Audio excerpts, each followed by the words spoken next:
Just a summary of progress I made this year on the hot rod project. For those of you who may not have seen it before, my other videos, it's a 37 Chevy pickup.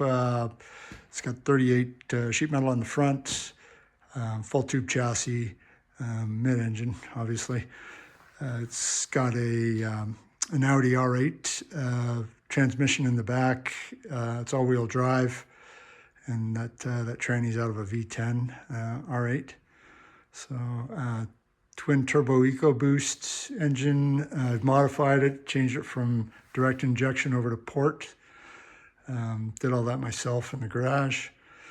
It's got a lot of IndyCar parts, headers, turbos, a bunch of carbon fiber parts for it from IndyCars.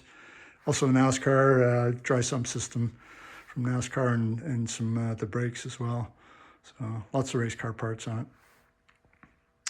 Anyway, this year I wanted to get some of the systems finished so I can get it closer to being ready for startup. So this is some of the stuff that I've done.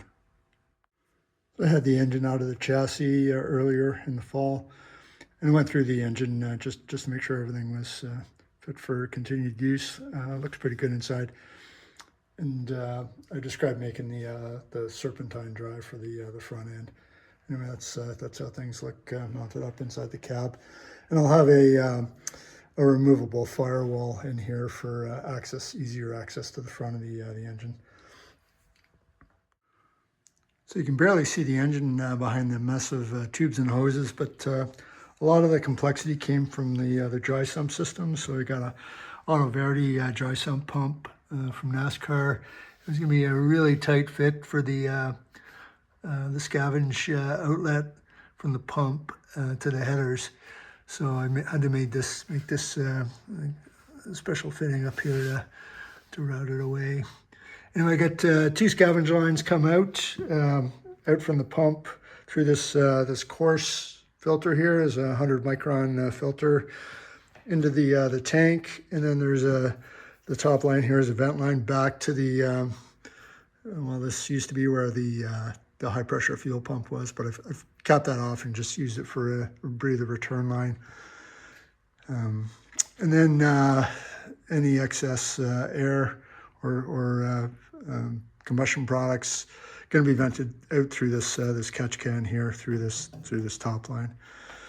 And then from the bottom of the dry sump tank, this is the outlet here, feeds back to the main pump. It gets pressurized and then feeds up into the filter here. Now the filter's got this is off NASCAR as well, and it's got a bypass setting here for the oil cooler. So I got the oil cooler mounted up top behind the fuel tank here, so I can meter the flow to the oil cooler with this valve here. From no flow at all to the cooler for quick warm up to full flow and all the graduations in between. And then the oil filter sits down below. Still haven't mounted the pressure transducer. It goes in on the other side. Going to put a gauge in there as well. Different view from the back. So here's that remote oil filter with the bypass valve, and then this is oil out of the filter back into the block again. So I made a block off plate for the block to make sure it didn't just spew oil everywhere. Also got the fuel system plumbed here. I've got 8 AN lines out of the tank through a regulator, and then the fine fuel filter, and then just branching off up to the rails for the fuel injectors. Some of those lines may be too small. I don't know. I'll have to see how things go during the initial startup and tuning.